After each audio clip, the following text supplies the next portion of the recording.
Masayang balita mga Ophirians. Una sa lahat, bigyan muna natin ng isang masayang pag-welcome ang mga bagong subscribers natin.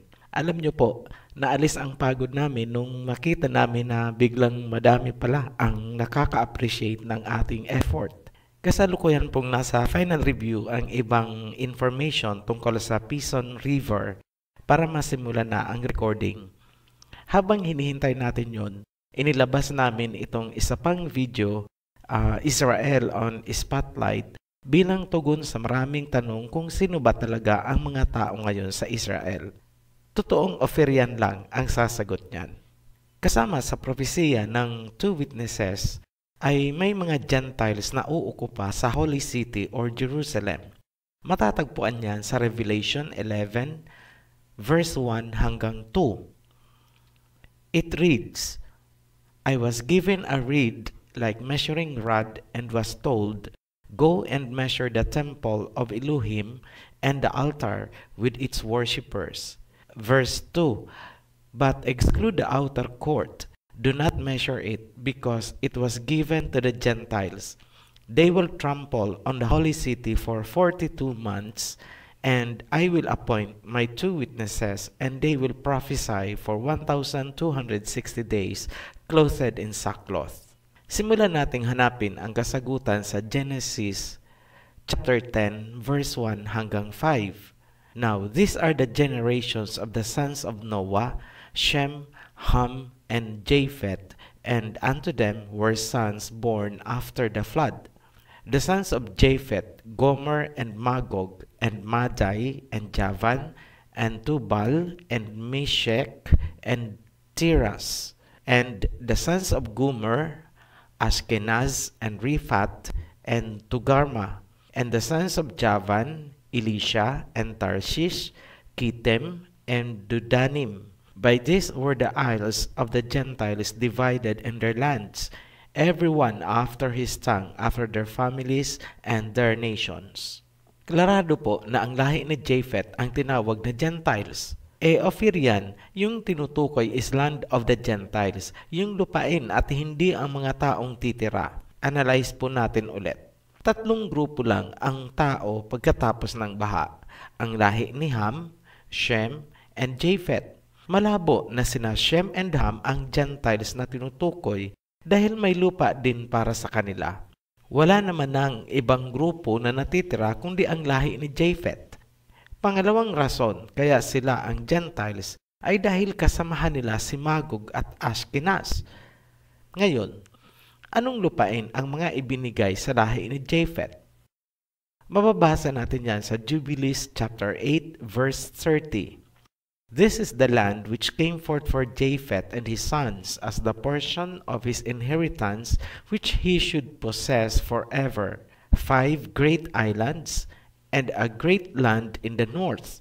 But it is cold, and the land of Ham is hot, and the land of Shem is neither hot nor cold. but it is a blended cold and heat. 5 malalaking isla at isang malaking lupain sa North or Hilaga. Malamig ang lugar na ibinigay kay Japheth. Yan ay isang paglalarawan ng Europe.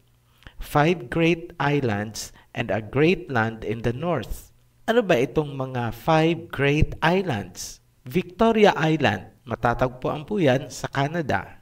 Yan ang 9th biggest island. Ellesmere Island, Canada, 10th biggest island. Baffin Island, Canada, world's 5th largest island.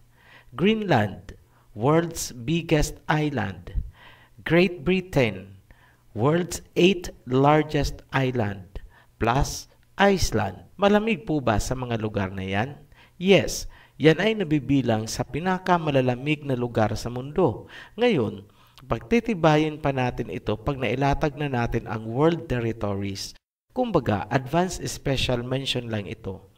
Para sa mga naghahanap ng supporting plotting, bigyan nyo kami ng kunti pang panahon at ipapakita natin yan sa world territories sa darating na mga videos. Ngayon, pagsamasamahin na natin ang mga nakuha nating impormasyon. Ang teritoryo ni Japheth ay may 5 biggest islands in the world. Nasa hilagang bahagi at malamig na lugar. Simpleng pag-iisip na lang ang kailangan nating gawin. Walang ibang lugar sa mundo na tutugma sa paglalarawan ng Biblia kundi ang Europe. Kahit pagbalik-balik rin natin ang globe or Google Earth, wala po tayong makikitang ibang lugar na tutugma dyan. Para sa mga nagpipilit na ang Prince of Rosh ay ang Russia sa Gog and Magog, hintayin nyo po ang aming pagtatalakay niyan. Ngayong nailatag na natin na ang Gentiles ay ang mga Europeans, isunod natin kung sino ang mga tunay na Israelites. Magsimula ulit tayo kay Noah. Si Israel or Jacob ay nasa ilalim po ni Shem. Matatagpuan sa Genesis 32 verses 22 hanggang 32, mababasa na ginawang Israel ang pangalan ni Jacob matapos siyang makipagbuno sa isang lalaki or tawagin natin anghel. Pero ang sinabi sa Bible is wrestled with Elohim. Narito po ang diagram para maipakita ang posisyon ni Israel mula kay Shem. Lahat ng henerasyon mula kay Shem ay tinatawag na Shemite, Semites, or Semitic. Mula kay Shem, lumabas si Arphaxad, then si Sela, at si Heber. Si Heber ang ama ng buong lahi ng mga Hebreo. Ibig sabihin, lahat ng Hebrews ay mga Shemites dahil galing sila kay Shem. Ngunit, hindi lahat ng Shemites ay mga Hebrews. Tanging ang nanggaling sa bloodline ni Heber ang Hebrew. Mula kay Heber, nagsanga ang kanyang lahi sa dalawa niyang anak na sina Peleg at Joktan. Si Joktan ang pinanggalingan ng mga Hebreo na nasa silangan, kabilang na ang mga anak niyang sina Ophir, Havila at Sheba. Ngunit hindi na natin muna tatalakayin dahil nakafocus tayo ngayon sa Israel. Balikan natin si Peleg. Mula kay Peleg, lumabas si Abraham, then si Isaac at Jacob. Si Jacob ang naging Israel. Ibig sabihin, ang buong lahi ni Jacob ang tinatawag na Israelites. Walang sino mang pwedeng umangkin na siya ay Israelite kung hindi siya galing kay Jacob. Para maiwasan ang pagkalito, tawagin nating Jacob Israel ang totoong Israel. Mula kay Jacob, lumabas ang 12 tribes of Israel. Ang Jacob Israel ang tinatawag na remnants of Israel sa Biblia, wala na pong iba. Ngayon, isa sa 12 tribes ay ang tribe of Judah. Ang kanyang lahi ang tinawag na Judea. Sila din ang tinatawag na Jews or Hudyo sa Tagalog. Ibig sabihin, walang sino man na pwedeng mag-angkin na siya ay Hudyo kung hindi siya galing sa lahi ni Judah. Period. Ano ang sinasabi ng Biblia tungkol sa mga nagkukunwaring Hudyo? Nasusulat po sa Revelation chapter 2 verse 9. I know thy works and tribulations and poverty, but thou art rich. And I know the blasphemy of them which say they are Jews, but are not, but are the synagogues of Satan.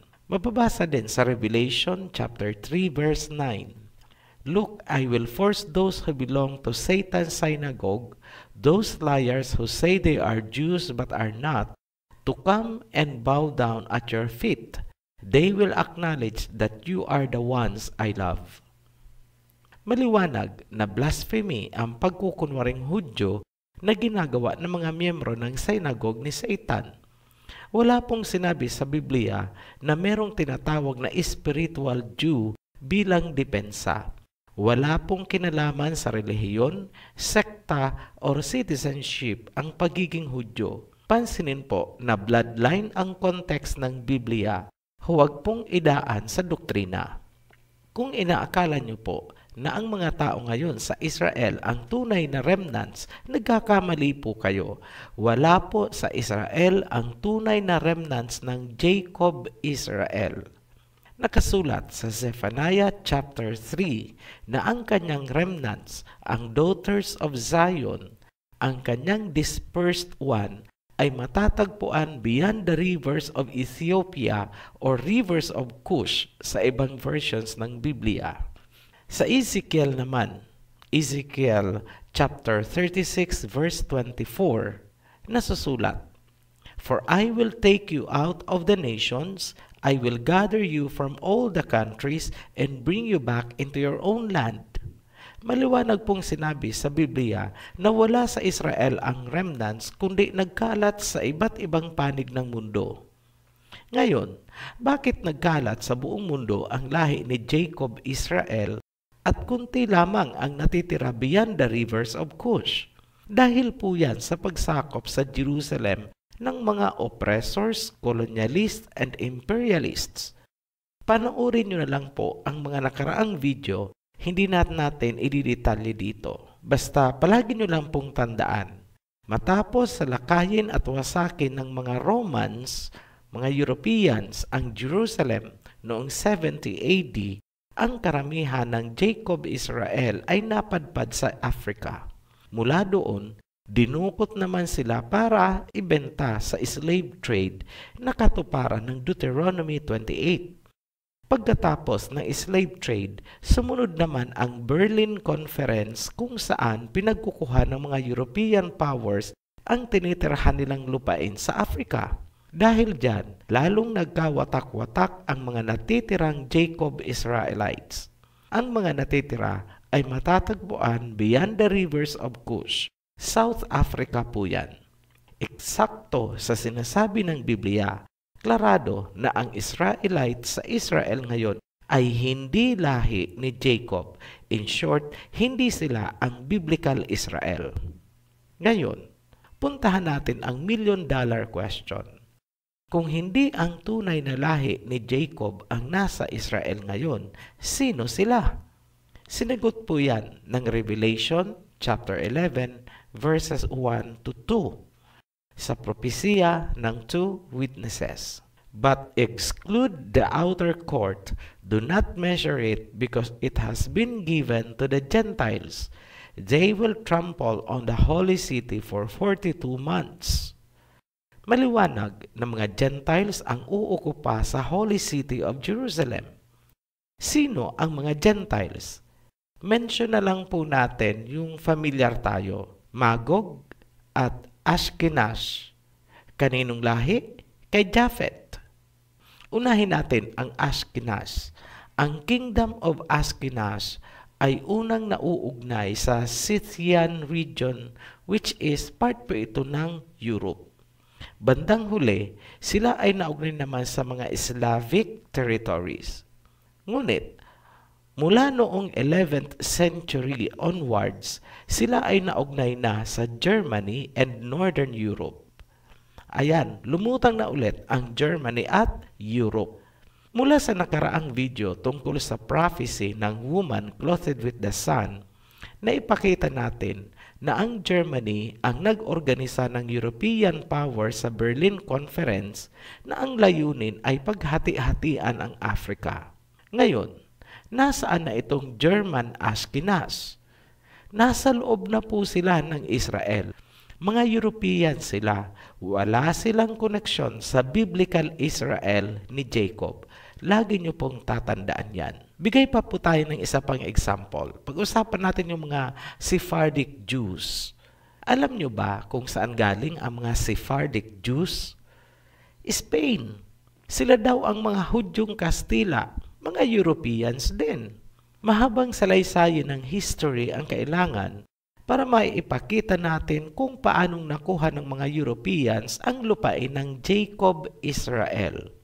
Ngunit, sapat ng ebidensya na sila ang umuukupa ng lupain matapos palayasin ang Jacob Israel noong 70 AD Siege of Jerusalem.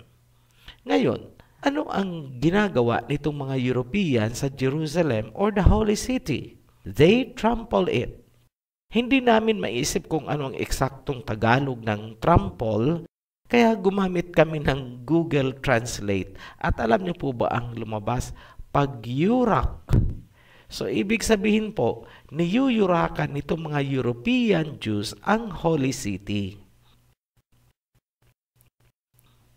Sa biblical na pananaw, isang nakakakilabot na blasphemy at abomination ang kinalang inihahanda ngayon sa Israel. Itinatayo nila ang synagogue bilang unang hakbang para maitayo ang templo kung saan iluluklok ang kanilang Misaya. Tinawag yan sa Biblia na synagogue of Satan na itatayo ng mga Gentiles. Yan ay isang paggaya-gaya ng katuparan ng propesiya sa Biblia. Tandaan na ang magtatayo ng totoong third temple ay mga Jacob Israelites at hindi ang mga Europeans. Abomination at blasphemy ang nangyayari ngayon. Ngunit, sa mga nadayaan, akala nila yan ay isang banal at sagradong kaganapan. Papayagan ba yan ng Panginoon? Hindi po. Ano ang sinabi ng Panginoon? Nasusulat po sa Ezekiel 38, verse 14 hanggang 17. Piliin na lang po natin ang importante dahil masyado pong mahaba. Therefore, Son of Man, prophesy and say to Gog, it will be in the latter days that I will bring you against my land, so that the nations may know me when I am hallowed in you, O Gog, before their eyes. Yung binasa po natin yung naka-highlight ng dilaw. Malinaw na gagamitin ng Ama si Gog at Magog para makilala siya ng mga bansa bilang most supreme being na lumalang ng sanlibutan. Tingnan naman natin ang geopolitical aspect ng pag-okupa ng European sa lupain ng Jacob Israel. Paunawa, itong susunod na parte ng pagtatalakay ay ayon sa aming pananaw at analysis ng mga sitwasyon. Ang paglilipat ni Amerika ng kanyang embassy sa Jerusalem bilang pagkilala dito as capital ng Israel ay maaaring pagsimula ng gulo sa Middle East dahil yan ay ikagagalit ng Palestine. Magkakaroon ng tensyon sa pagitan ng European Israel at Palestinians. Nakikinikinita natin na hindi nalalayong mangyari sa Palestine ang kagaya sa Libya, Iraq at Syria. Ngunit, mag-iiba ang sitwasyon dahil kakampihan ng Afrika ang Palestine. Lingid sa kaalaman ng karamihan, malalim ang simpatiya ng Afrika sa Palestine mula pa noong panahon ni Nelson Mandela at Yasser Arafat. Sa nakakaintindi ng pinagdaanan ng Afrika, mauunawaan nyo bakit kakampihan nila ang Palestine. At dahil ang European Israel ay pinoprotektahan ng Amerika, kasali na ang NATO. Tanong, sa tingin nyo, pababayaan ng Russia ang Afrika at Palestine? Hindi. Kung naiintindihan po ng tama ang mga prophecy, nakasulat na magpapadala ang silangan ng 200 million soldiers laban sa European Israel. Yan ang sinasabi na digmaang Gog and Magog. Paano makakabuo ng 200 million soldiers? Magtutulungan po ang mga bansa sa silangan na kagaya ng India, China, at iba pang mga lahi ng Shem territory o ng mga Shemites. Ito ang propesiya na binabaliktad ng mga bulaang propeta na mga kakampi ni Gog and Magog. Pinalalabas nila na masama ang Russia at China dahil ito daw ang pupulbos sa Israel. Tanong, ang Israel ba ni Jacob ang pagtutulungang pulbusin ng mga bansang silangan? Hindi po, dahil ang Israel na lulusubin ay hindi na ang Israel ni Jacob kundi ang Euro-Israel. Wala po sa bansang yan ang totoong remnants of Israel ni Jacob. Alam yan ni Russia bilang isa sa two witnesses. Tandaan natin na si Russia ay sumali noon sa Berlin Conference.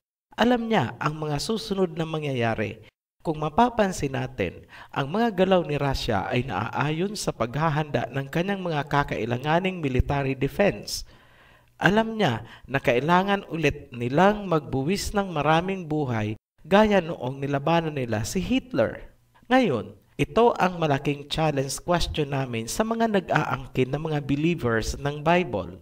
Bilang believer, kunwari, ikaw ay isa sa mga senador o congressman. Sino ang susuportahan mo? Ang Israel ni Jacob na nasa Africa? O ang Israel ng mga Europeans? Muli po kaming nagpapasalamat sa mga patuloy na nagsusubaybay sa ating mga video. Huwag pong kalilimutan mag-subscribe, like, and share para kayo ay laging updated. Be blessed, Ophirians!